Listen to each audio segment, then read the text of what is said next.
Hey, everybody. Oh, wait, I switched like right in. There's Victor. Golly. That's me. Man, I messed up today. I can't even do anything right today. Man, what's going on here? Is this the first time you cannot do everything right? No. You sound like so surprised, No, as if that is not normally happening. No, it happens more than I like to admit. Hi, everybody. By the way, before we get started, do you have your beverage? Do you have your beverage? I have my beer. You have beverage. Okay.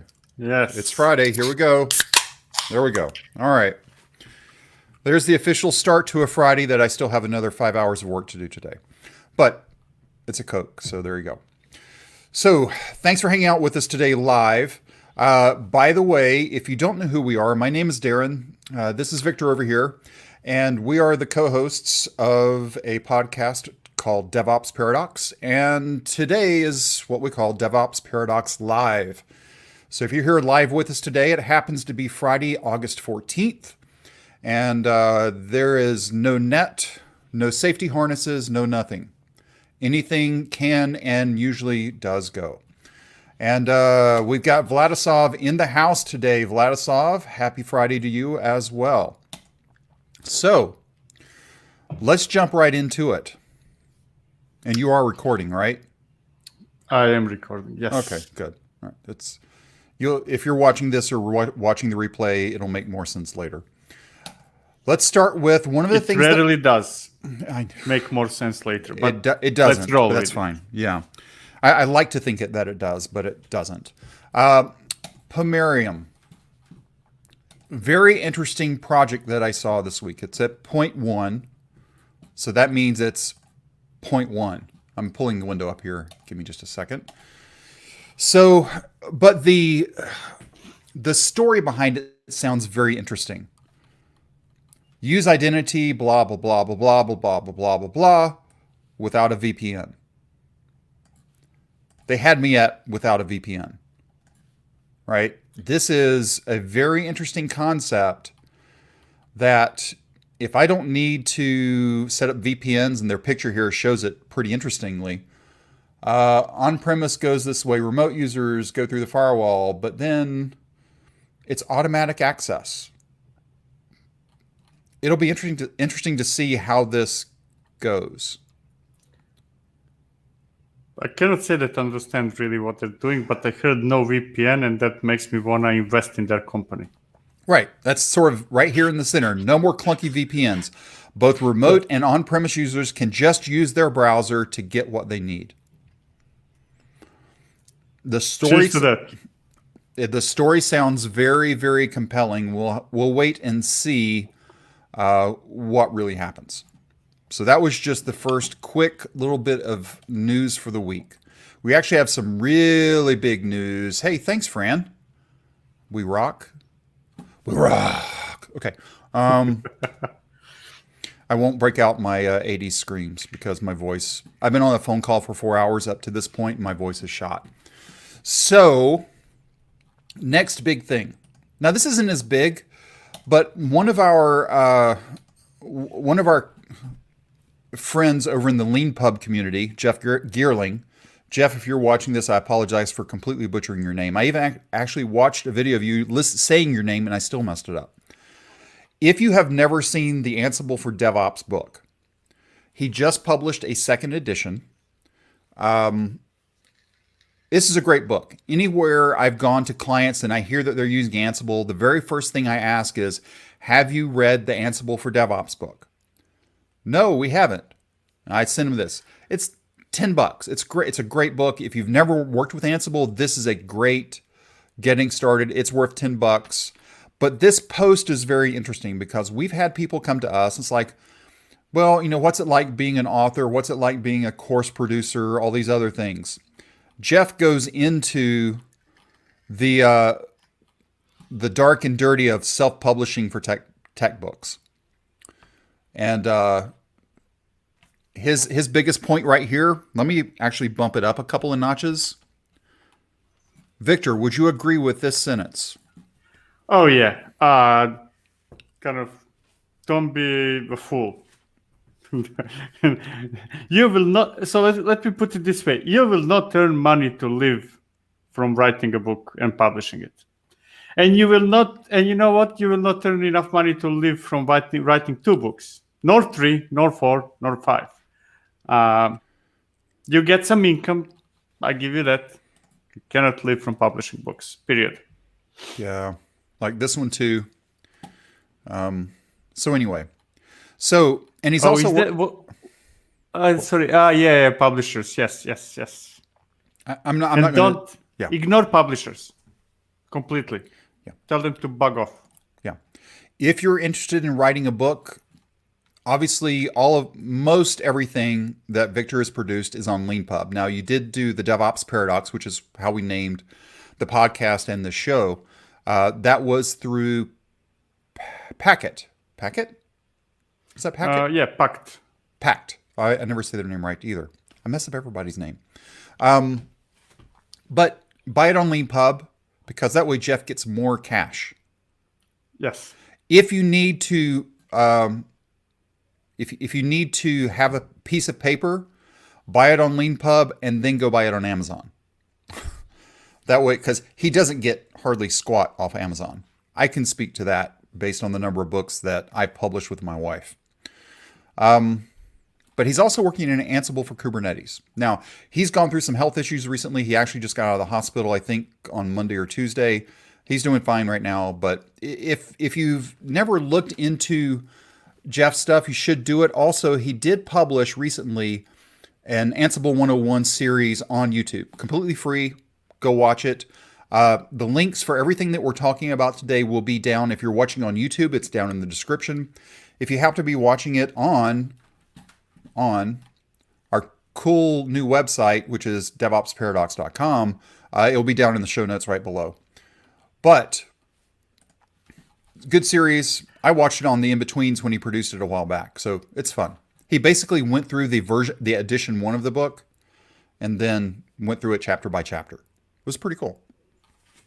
I would just comment on your comment, if that's okay. Go ahead. You initially said, if you never used Ansible, go get a book. No. If you never used Ansible, don't even go there to use Ansible. Okay. It's not the good choice. If you have to use Ansible, then go buy this book. Go and buy this book. Okay. What's the subtext? What's the subtext behind that? Why are you hating on Ansible right now? I'm not hating on Ansible. I just think that Ansible is based on ideas and principles that are not as valid today as they were valid in the past. And if you never used Ansible, then say, okay, so you need to manage your infrastructure. Terraform, baby, Terraform. Or any other variation of it, like Pulumi or what's not, right? Now, I understand that many companies are using Ansible, and you cannot just pick a tool that you want. And then this book is amazing. This book is one of the reasons why I never wrote a book on Ansible. And I swear to Ansible, it was my child and then Ansible, right? Kind of like, it's an amazing piece of tech that I would never use today if I would start from scratch. So if you don't know it, don't learn it. Learn Terraform. If you have to use Ansible, yes, this is the best source you could have. Yep. And now it's the first and second best source, second edition. I will probably I bought the first edition. I will probably end up buying the second edition as well. Why? Because I like what Jeff does. And I haven't looked at what the price is. Let me see. Ansible for DevOps. Let's see what it is. Buy on LeanPub, it's $10. Go spend $10 so Jeff can have $8 sent to him. Please. Yeah, it is. I think that this is very actually important, because like what you and me, Darian, do, this is our hobby more or less. We have salaries coming from our companies and what's not, right? Yeah. So there is no financial reason for that. Jeff, as far as I know, dropped his job. He's full-time creator, right? I think so. Well, no, I think he still has a day job, but because of his health issues as well, it's sort of like anything extra is very, very good. I mean, it just helps out. So, it's if you don't need to learn Ansible, don't learn Ansible. Now, let me ask this question, Jeff. If you're watching, please forgive us again. So going back to this one, actually, I'll send him a message after a while saying we talked about it. But I would be interesting to see what this Ansible for Kubernetes is going to be about. I'm interested to see his take on it, because I think he's been in an environment that he's the Ansible guy, right? So why not do it? So this could be an interesting take on the angle. Not that it will turn you from your ideas, but this could be a different way to handle things. Could be, right? It's always better to know what your options are, because even if you're not using Ansible, it might end up being the right answer for you in a different scenario, right? True. But if you don't have to use it, don't use it. All right, that's that. I have nothing against Ansible. It's just better tools, and if I'm going greenfield, I don't need it today. I have other options. Okay, tooling finds this week. We are really getting back into some real stuff. Copilot releases 0.3. It's got some cool stuff, but not the stuff that we want. They did fix some, like this one was pretty funny. It now reads AWS config file as expected. Your AWS. You know you need your config file. Come on. Thank you for putting it in. Can you believe that I never ever in my life created that file. You always just do AWS configure and go off, or what do you do? I just do environment variables. I have source files in all my projects that are not committed to Git, right? That in Git ignore, and I do source and then environment variables. Right. I'm not saying that's better. It's just kind of like, I like environment variables. Yeah. That is a great understatement. I was, I'll go ahead and bring down the fourth wall for just a second.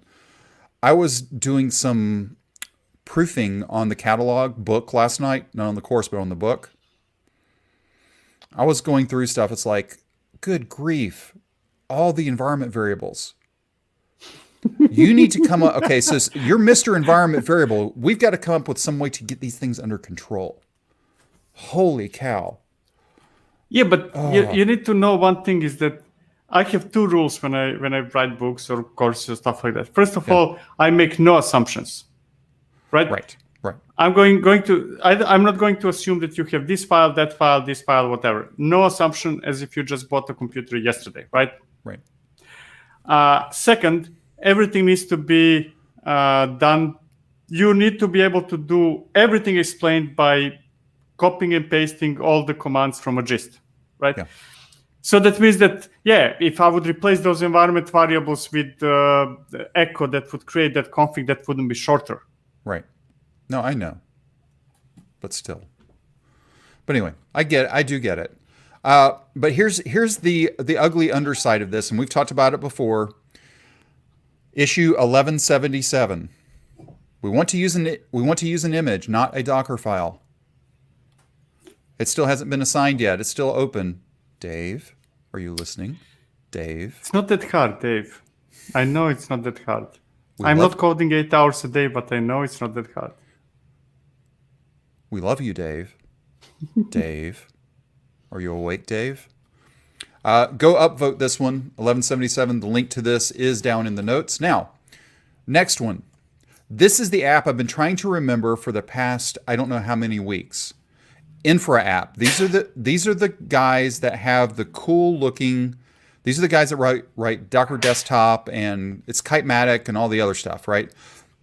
This is the K9s, the whatever the other Lens. This is in that family. So InfraApp came out with YAML editing. I don't know if I should be excited or completely scared out of my mind. Why I don't have a beep button. Why would I want to do live YAML editing inside of a cluster? Can you answer that? I mean, even if you come up with the reason, it should be legal. Kind of like, you should not even be put by that choice. Do I like being able to see the rendered YAML? Yes. Very helpful. Modify it live? Heck no. So here's my guess what is happening. That is actually, what they do is a cool thing. I give them that, right? But they made a company around that. And there is hardly any business value behind what they're doing. Business value as if I'm going to pay you money type of, I'm a company, I'm going to pay money and stuff like that.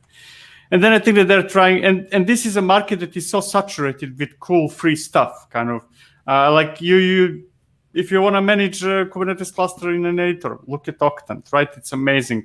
So it's very hard to bring some value, and then they need to invent some silly things. Yep. Sorry for that, guys. I like you, but this is a questionable choice. I'm not going to say it's bad, but it's questionable. Oh, by the way, you remember I asked if you were recording, and I said I was recording? I lied. Oh well. Next week I'll get that. But right now, Pulumi open sources some new projects for Kubernetes. Now, if you've listened to me at all, you know I like Pulumi. This one I'm still scratching my head on as well. A cube to Pulumi converts YAML into Pulumi Python script or Go or .NET. Could be interesting. I'll have to look at it. Pulumi plugin for Spinnaker and support for Helm 3. What? Support for Helm 3? Is it 2020 finally? and customize. That's okay. I mean, and this one was interesting to me too. Now, due to your day job, you have dealt with a lot of CRDs. I have not, because I still deal with a lot of just traditional type stuff. I even though I do work with Kubernetes, I don't get into the stuff that Victor's been getting into. So, does this sound interesting to you? I can't answer that question because to me, Pulumi doesn't sound interesting. This is one of the things where we differ. I think it's a very slippery slope. I think that there is a very good reason why infrastructure should be declarative, right? Yep. It in a way prevents you from doing things that you can do in code and you shouldn't be doing. You know, like some loops and if-else statements and craziness that you can do with code. So kind of, I think that we are supposed to be constrained through declarative means of defining it. So that conceptually, I don't like Pulumi. I think that they did a great job. I think it's amazing and all those things, but conceptually doesn't fit my picture of the way we should manage infrastructure. And I agree. I disagree with you on that. I'm not in hard disagreement. I appreciate what you're saying, but if I can take something programmatically that ends up being maybe 10 lines of code that could be a few hundred lines of declarative, that's when it starts. If the difference is maybe a handful, okay, I'm going to stay declarative. But at some point, there is a potential tipping point. Okay, let me put it this way. Okay. Let's say that we have some existing infrastructure, right? Yeah. And let's say that we are treating everything as code. Okay. So that means it's in Git. Wait. We have existing infrastructure. Yes. Was it provisioned via Git? Yeah. Through it Git was provisioned all the way. with, okay. Yes, exactly. Okay. And I want to make a change to that infrastructure, right? Yeah. I will make a pull request. You will review that pull request and merge it to master, right? And then it will be applied. Right. Yeah. Maybe it's my brain not computing it well enough, but for me, seeing the changes to the infrastructure through some YAML, JSON, some declarative format is very clear and easy. Okay. Right?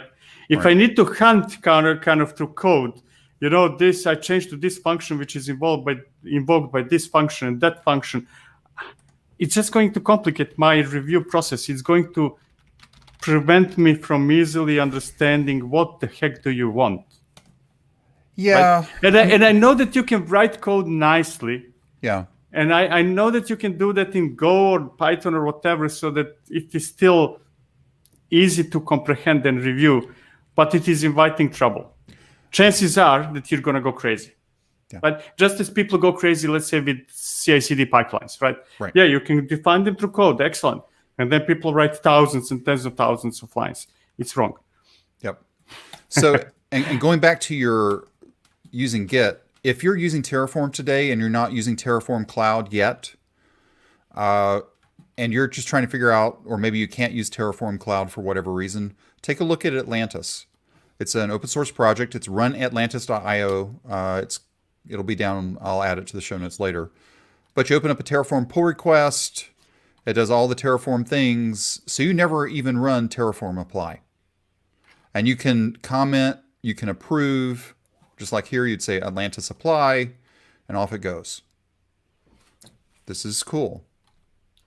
It's very cool.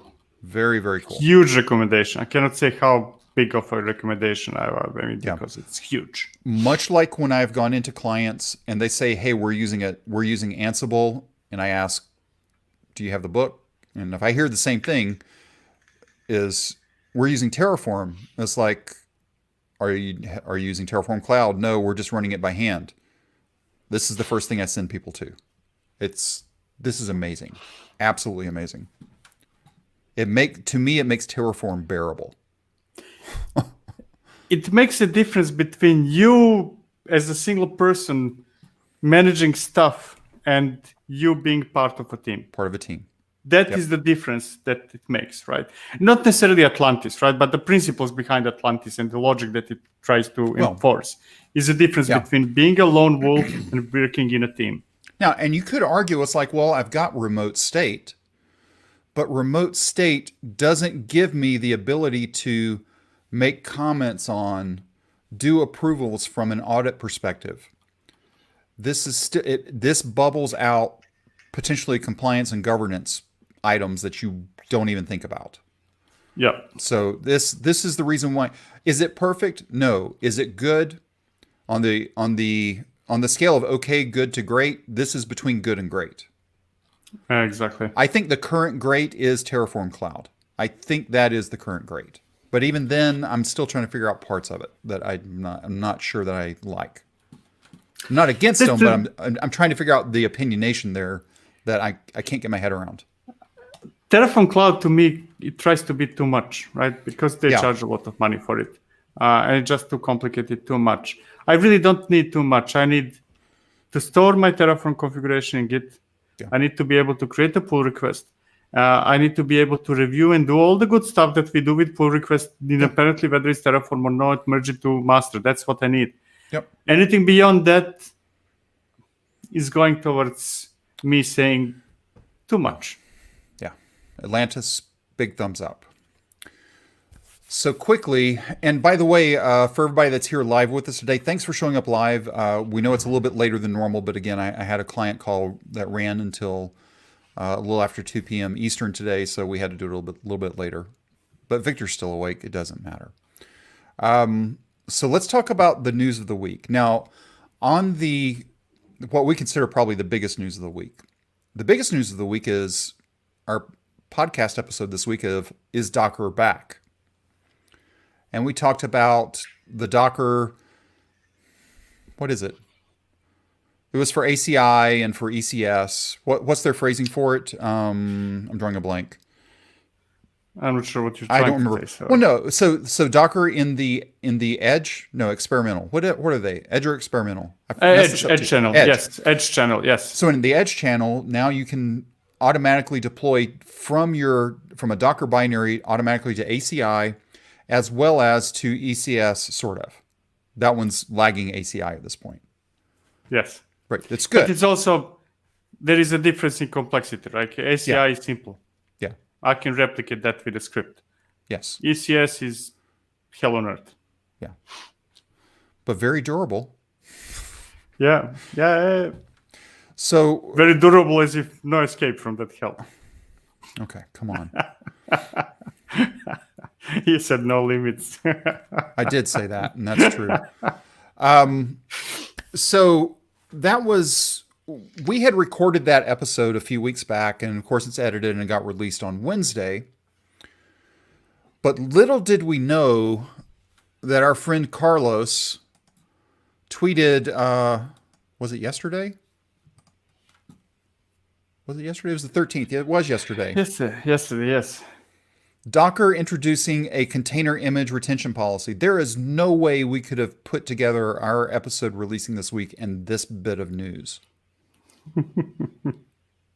Now, there is. Okay. If we scroll down before we go any further, you have commented on this. And of course, just like any good engineer, Carlos, we love you. Carlos, you heard something and you jumped right to conclusions. He didn't read the text. He didn't read the text. He read the title, Carlos. Shame on you. You read the title. There you go. Container image retention policy. And then you decided to tweet about it. Read the F-test text. Thank you for at least filtering that part out. Thank you. So this kicks in for real November 1st, will be enforced. They're starting to enforce it now. They've already said that. But then here's the, and I'm going to blow this up even more. What is an inactive image? Something that hasn't been pushed or pulled from in 6 months. This makes complete and total sense. Of course. Because if you're using Docker Hub as basically Maven Central, oh, dude, what is wrong with you? Oh, and that costs money. Costs. Docker pays to host those images. Think about people that have baked images that don't understand the continuation parameter, and they just say run, run, run, run, run, run, run. And how many layers of extra layers that are being baked and stored when actually a 2 gig image could really be about 40 meg. I think Docker is doing a wise thing here. I have no problems with this. In fact, all of the projects that I have run through GitHub. I do use the Docker builders, so I'm not doing any kind of big CI process on it. So if one of mine gets killed, I don't care. If I need it, I'll rebuild it. Because they're not going to delete the repository. That's the key part. The image will be removed. That's okay. But the definition will still be there. So if I need to fire it up again, I'll fire it up again. Who cares? Build it. Build it. Build it yourself. There's Docker file, right? There is a Git repo associated with that repo. Yeah. And you choose. So, couple of things. First, you choose to use an image that nobody, literally not a single soul on earth used for half a year. And you discover that it's being removed. You should be thankful. Yeah. You should be thankful to Docker for removing something that not a single soul on this planet used in half a year. It gets better. If you've been using an image from Docker Hub that did not publish its Docker file, and you've been using it for production usages, dude, what's up with that? It's, you go back to what was the big NPM thing a few years ago? Somebody got ticked off and they removed the left or the left trim or whatever it was. I don't remember which one it was.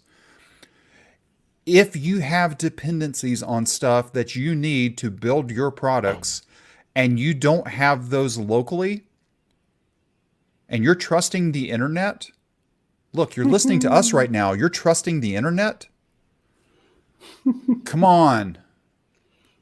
What are you, 5?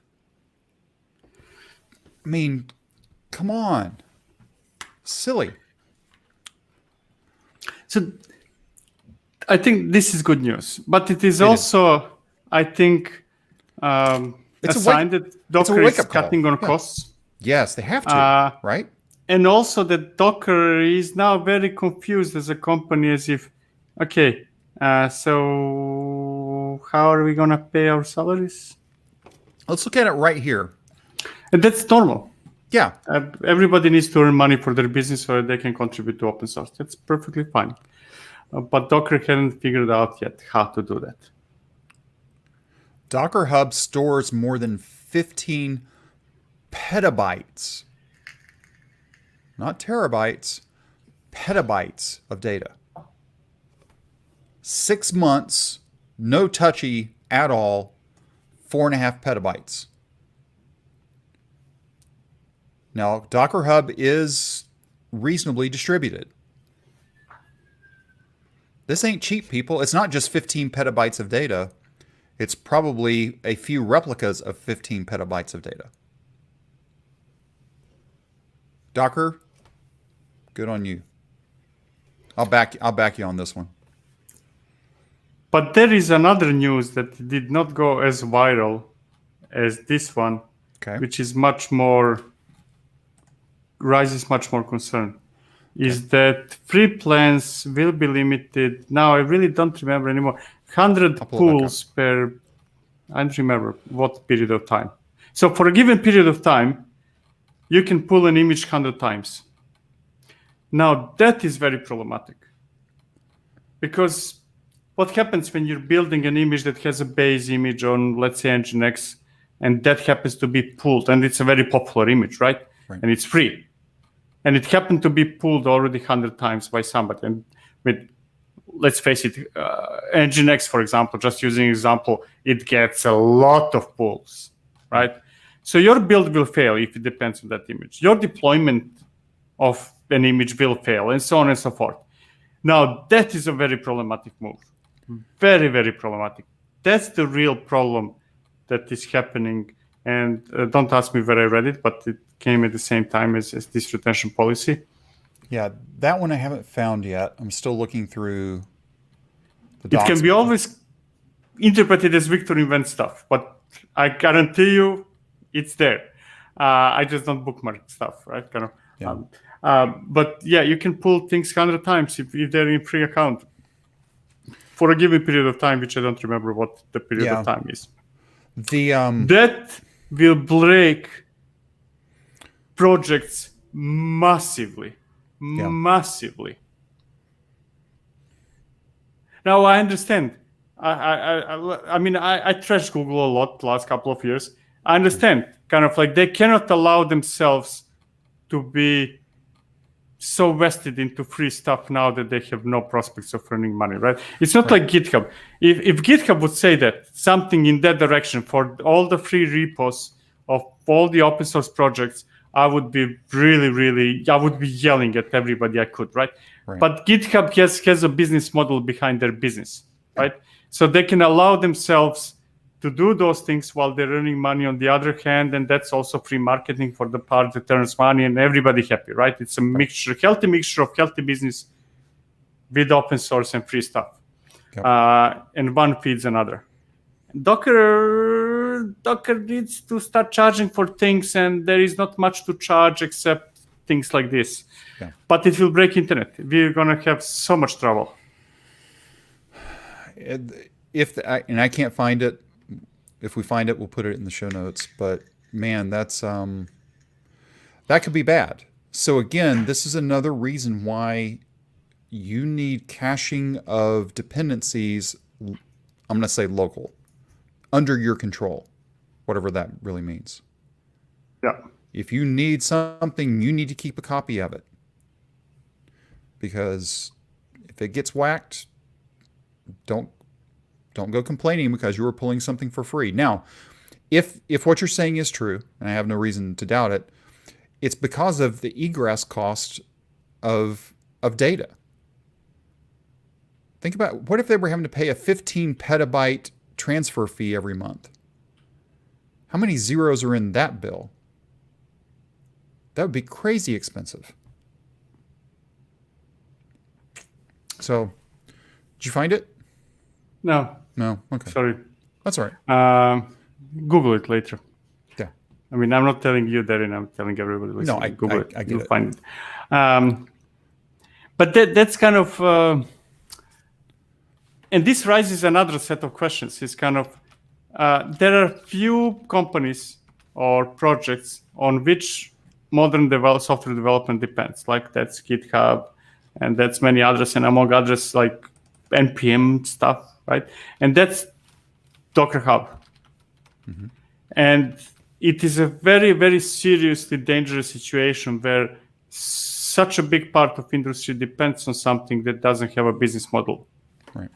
Because that company can shut down tomorrow. Literally, kind of like there is nothing preventing Docker from being shut down tomorrow. I'm not saying that they will be shut down, but huge costs, no income, cannot last forever. So let me ask you this. If you were building an application today, would you have a subscription on Docker Hub as your primary registry? Or would you be using the registry of Google, AWS, somebody else, or just your own? What would you do at this point? Whatever is offered on-prem, I would have my own registry. I mean, it depends. If it's on-prem, I would have my own registry, one of the many solutions available there, or the jazz. And if it's cloud, I would use whatever my cloud provider. It's not a rocket science. I mean, I know that you can go crazy with security scanning and all those things. There are some differences, but essentially, I really need to store my images somewhere. That's my primary focus of that. I would. It would not even occur to me to use Docker Hub for business. I don't see value in that. What I do use Docker Hub, and I think that this is now the real problem, is that I don't think that there is much business. I don't think that many companies are using Docker Hub, those paying money to Docker, right? Right. They're using Azure something, AWS something, Google something, right? So that means that vast majority of stuff in Docker Hub is basically open source. And so basically, they're putting open source in danger because nobody but open source uses them. I mean, not nobody. There are some companies using Docker Hub. I understand that, but it's a very niche business, very, very niche. Yeah, I mean, it makes you wonder. Kind of like it makes you wonder how did we get to the situation that a company who revolutionized industry in a way. It invented containers. I know containers existed long before Docker, but from the perspective of people, they invented containers. They were the first one to come with the container registry, Docker Hub. And it has very low usage from corporate perspective. Like, Daring, how many of your customers you know that are using Docker Hub? There 0. we go. That's 0. Multiplied with my 0. Exactly. Yeah. It's sad. Now, what's been interesting, I think, is JFrog has gotten this right with Artifactory and Artifactory Cloud. They are I haven't looked at Sonotypes with Nexus. Do you know what are they offering the cloud version as well? I haven't looked at them recently. They are, okay. If I was a company, I would be using one of those too. Why? Exactly. Actually, I have numerous reasons why I prefer JFrog over Sonotype, but it's not because of the server side of things. It's one really simple thing. JFrog has a kick butt CLI. True. Sonotype has 0 CLI to work with. The thing that I do like about Nexus is if you have the subscription, then you can get the Nexus IQ, so you can do your scanning. Artifactory has the same thing with X-Ray, or variant of. They're same but different, right? That's the other thing I think even though Docker had tried to add that security scanning portion in,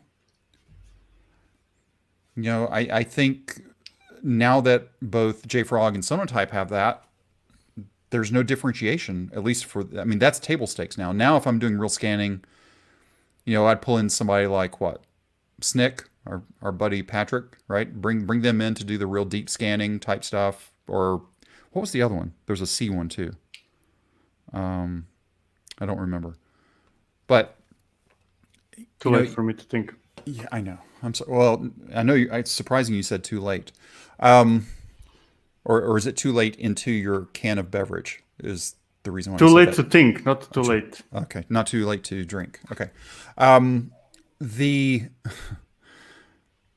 So if you're a business, if you're using Docker Hub as your registry, as your primary registry, let's put it that way. Maybe not if it's secondary, okay, great. It's always good to have secondaries. I've seen people use both JFrog and Sonotype just as a safety. I have no problem with that. A registry is a registry, right? Unless you're ECR. Dave, are you listening? How do we end up in this? We went down a very dark hole here. We love Docker. We hope Docker stays around, but it also would not surprise us if we wake up one morning and Docker is gone. Right? Exactly. And I must make slight change. I loved Docker It's just that Docker is not Docker anymore. Kind of that's different people, different organization, all that stuff, right? But nevertheless, Yeah. respect. Huge respect for Docker. It's huge amazement how they failed. I never went to any of the Docker cons. You went to a few, right? Best cons ever. They were huge. That went out. That sounded wrong when I say best con ever, right? Okay. Best conferences ever. Well, there's a Freudian slip if there's ever been one. Now, wait, was KubeCon this week in Europe or the virtual KubeCon? Next week. Was it next week? Oh, okay. Yeah. Are you going to that? Are you doing something? Talking. You are talking. Yeah, when are you talking? I don't know. Sometime next week. Jeez. Is it recorded like all the other ones? I haven't checked. Yeah, and all talks are recorded, and then there is live QA, and I have it in my calendar. I'll be notified the morning before it starts, so it's all under control. Oh, you'll be notified the morning before, but the problem is you don't get up until 1 o'clock. I'm a responsible person. I check my calendar before I go to sleep and set the timer clock to wake up. After a lot of swearing, kind of like, oh, really? Did he set up a meeting? I really have to get up at 11 o'clock in the morning? Did he really do that? Bastard. I do that. But I do set up alarm clock. I do wake up. I never miss a meeting. Yeah. That's true. You don't. Any questions out there? By the way, I hadn't asked for questions yet. If you've got some questions or comments about everything that we just sort of ranted on for the past, good grief, almost 45 minutes, go ahead and drop them over in the chat. And while we're waiting on that, if you still haven't taken the survey yet, take the survey. We're in process of finishing up the Knative block right now. I saw the publish come through. Is it Knative? So I kind of feel embarrassed because we've been repeating the same story for a couple of months now. We're in the process of finishing serverless, but this time this is really the last section. Really, and then something else. Until we come back next week and say the same thing again. But go take the survey. The next section is still security, right? That's still the plan. Nothing's changed this week. Is it still security? Yeah, still security. Okay. Unless there is somebody outvotes it, it's going to be security. Okay. Cool. And if you've got questions, go look at DevOps or go to devopsparadox.com/Slack. You can join up in the Slack workspace. There's lots of interesting conversations that go on over there. Lots of interesting conversations. A lot of them way above my head. But it's still because I do lots of day-to-day. How do you log into a machine? What is this Control-C, Control-V you're talking about? I've never heard of that before. How do we install this without having access to any of the servers? Let's move on from that one, please. That one stings a little too much. Anyway. And if you don't know what the survey is about, by the way, we haven't really talked about it in the past couple of weeks. The current book that's in process that you can buy at LeanPub. There's also a course along with it at Udemy, both separate purchases. It's called the DevOps Catalog. Good grief, what's it called? By the way, you can go find it at DevOps Toolkit Series. I don't remember the name of it. Come on, man. I write things down. How can I know? I wrote it once. Oh, jeez. Do you expect me to remember something that I wrote only once? I don't know. It's something catalog. I know that there is a word catalog. Catalog, because we call it catalog. That's the short, but it's catalog, patterns, and blueprints. Yeah. Get the video course on Udemy. Buy the book on LeanPub. While you're at LeanPub, buy our book and buy Jeff's book. Yeah. Just help out everybody. I really need a new mic. I need Elgato Wave. Oh, you need the Wave? Dude, you need to wait on that for a little bit. There's been some weird issues with the drivers for that. So, but really? Yes, I think but it's software problems, not hardware. So if it's software problem, it'll get fixed. Yes. So anyway, that was where we could get the catalog. So security's next. What was the other thing I was just thinking? I completely forgot. It doesn't matter. So Docker, we're happy, we're sad, right? That's sort of where we're at right now. That I cannot actually. People probably don't see that because I'm the person who is trashing Docker for a long while now. But it is really real sadness. Kind of that those are the best people I ever worked with, the best pals. Kind of the most amazing experience I had in my career, and that's kind of 30-something years. That's working in one way or another with Docker folks. So kind of like I'm trashing them because I'm saying what I think, and that's sad at the same time because I know that I like those guys or whomever left there. Right. But we do like the new Edge features. We're sad for the company, but that could be like, and that was sort of the basis of the episode was, man, if this takes hold, this could be, I'm not going to say game changing, but it could be the next step towards game changing. So it's kind of complicated because I think that those are the right steps from developer stickiness perspective, right? Yeah. It's what excites me as engineer. So I like it, right? Now, it still needs to be more meat there because it needs to excite me also to buy something, because if I don't buy something, then they will go bankrupt, right? So I still cannot envision. There is no sign on what the business model will be, right? And I'm not saying that from the perspective of, let's earn money. First of all, I'm not earning money from Docker, but if there is no business model, then I cannot assume that what the good parts that they're doing for free will last. Yeah. Kind of, it needs to be a balance. Open source or free for all. It's probably not even open source. Free and business. That's an interesting twist right there. Don't say open source, just say free. Yeah, actually, that is a subject that I've been thinking is, so I'm huge on open source. I really believe in open source, but now I'm starting to question because the world is moving towards services and we are picking more and more services to use. And somehow nobody's questioning, this service is not open source. Of course it's not open source. Right, kind of service, whatever the service is. Right. And I like it because it's free for me as a single user or a small business or open source projects. And then I pay money if I use it in my company, right? Good business model, good everything. But I'm not questioning whether it's open source. I'm just questioning whether it's free for me as individual user to use and has some other plan for money for a company, right? So do I care whether it's open source anymore? Think about it. No, I don't. Two perfect use cases for me: GitHub and Heroku. Yeah, GitHub Heroku, kind of not open source. Is it awesome? Yes. Yeah. Is he still alive? 50% no.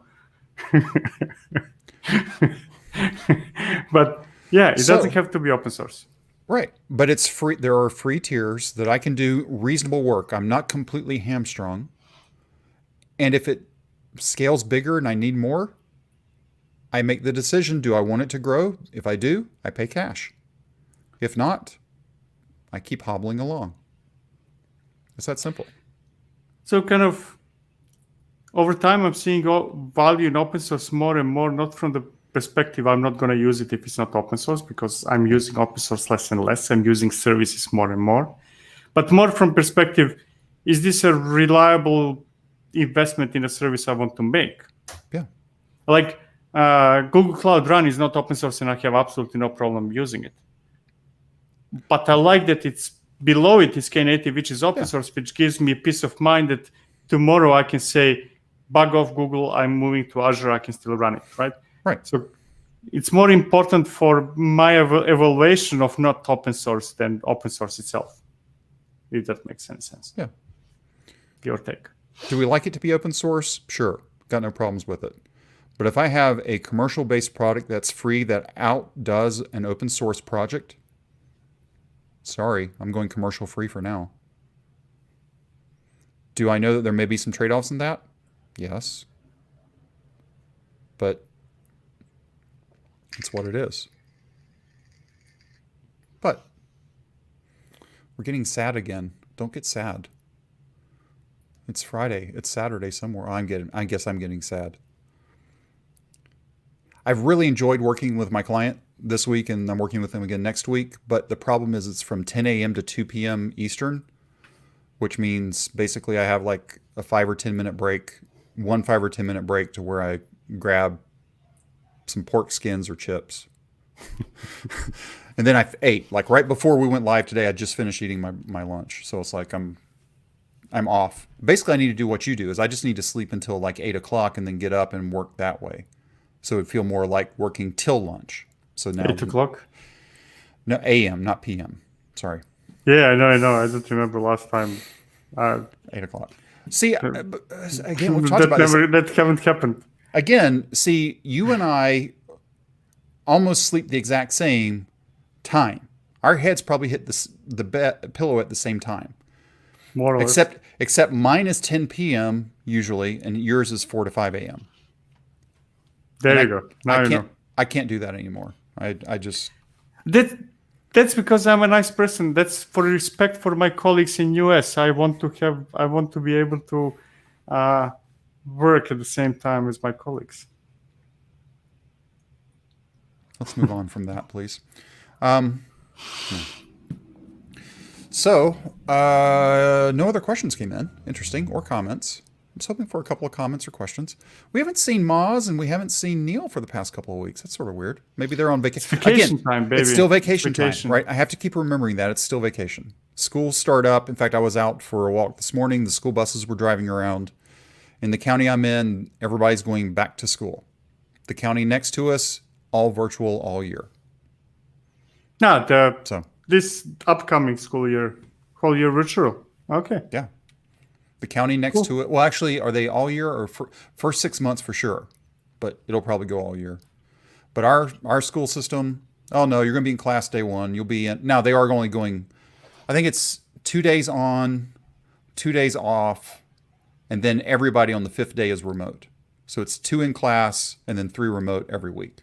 So it's not full in class, but that's hard for a lot of people that have to work, right? That's the major problem, kind of balancing your children while you're working and they're pretending to be virtual school. It's a bit complicated.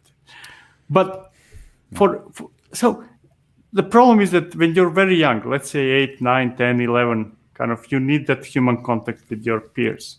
Yeah. But older than that, up to a certain age, I think that schools should shut down completely, forever. Be virtual completely. Go virtual. There is no advantage in going today to university to be present physically. Yeah. I mean, there is, but that's drinking and getting laid and all that stuff, not learning.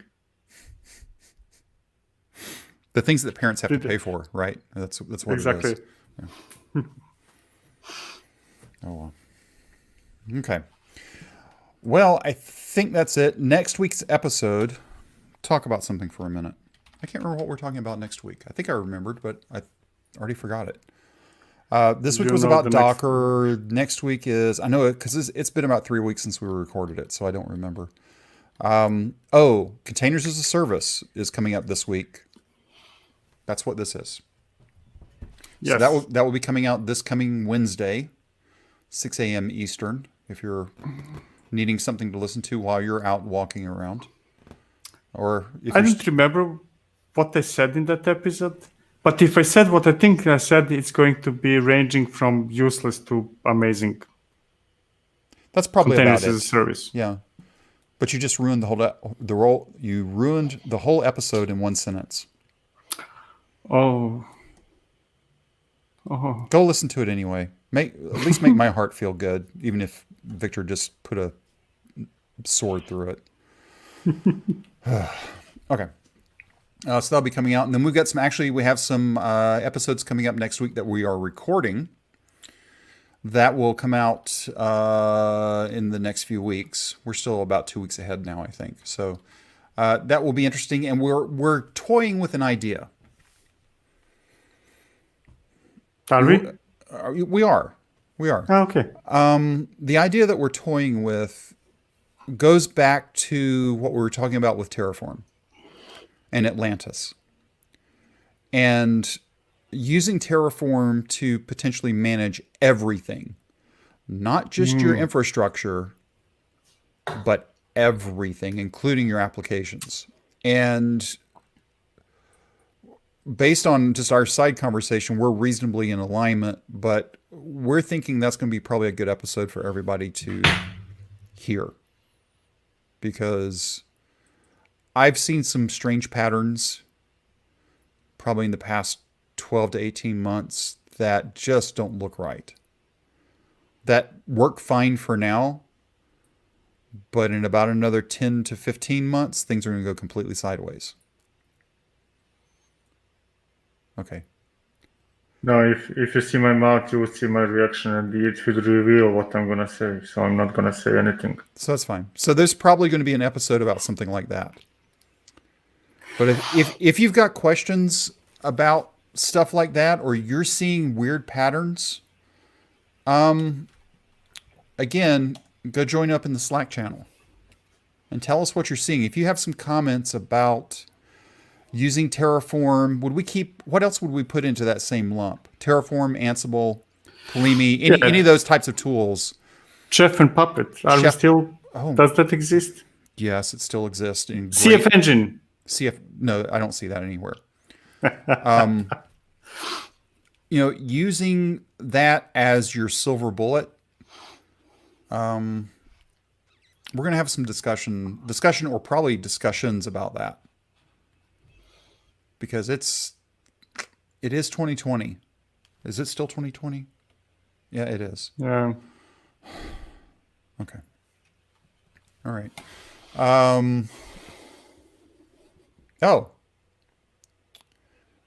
Should I put up Vitor's thing? Put everything. I don't mind. All right. It's missing the Jenkins X news. I mean, from my perspective, at least, I'm not following it that closely, to be honest, the last month or two, mostly because I'm working on other stuff. That's the main reason. Yeah. What's that? So if I found out something, I would talk about it, but I didn't find out anything. Yeah. And I didn't find out anything because I'm not following it lately. Yeah. Sort of to wrap up today, if you are using Ansible, let me go and pull this back up here. If you are using Ansible, buy the book. Go buy the book. Oh, thank you. Buy the book. Go buy the book. Go ahead and go help Jeff out. He's doing good. He's doing fine health-wise. I don't know him personally, but he posts a lot of stuff on his YouTube channel. If you're using Ansible and you don't have the first edition, go buy the second edition. If you have the first edition, go buy the second edition. I'm probably going to buy the one for Kubernetes. I have a very, I want to see his angle on it. But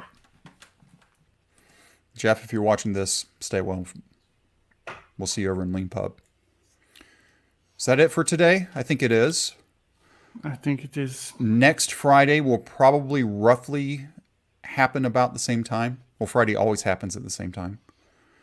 But the live stream next Friday will probably happen about the same time. Unless Victor has a different schedule, and then it could be way earlier. So right now we're helping our US friends watch. Next week we may be helping our APAC friends watch, depending on how early I have to go. So that's that, I think. Any other final quick words here for today? No. All right. Not for me, at least. Everybody have a great weekend. Stay safe. I'll say it. Wear a mask. If you don't think you need to wear a mask, it's okay. Wear a mask for me because I can't get exposed because I can't expose my wife. Just please wear a mask, please. That's as far as politics go here, I think. Actually, no.